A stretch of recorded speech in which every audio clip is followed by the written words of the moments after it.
What's up guys, welcome back to the Jeep Lab. Today we're going to be installing a passenger side dash panel in a JKU. This is a later model, so 2012 to 17, 18. Basically what happened is we were doing a rock hard cage install, and during the test fit, even with taping, even with trying to protect this, it got pretty messed up.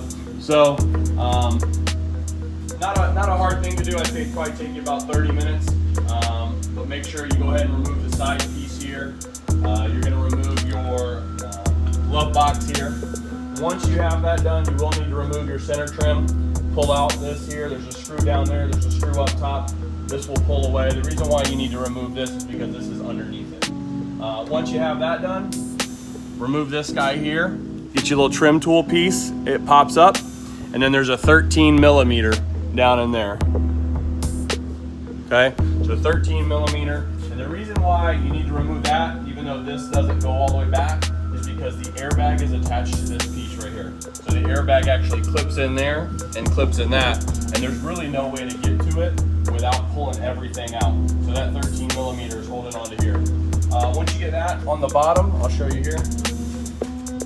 There's two 10 millimeters, one over here, one over here. Again, that's holding the airbag in.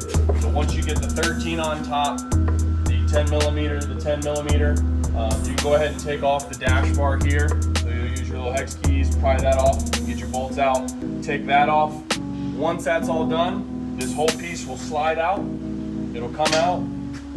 You'll have your airbag in here. Go ahead and unhook the airbag, and then this piece will come away. Now, since you are dealing with the airbag, I highly recommend undoing the battery. Make sure you do that first. I think that kind of goes without saying on a lot of electronics. Remove that connection to the battery first thing. So once you have that done, again, take the new piece, snap in the airbag, slide it all back together, tighten your 13, your two 10 millimeters, then you can put all your trim pieces back together. That's it.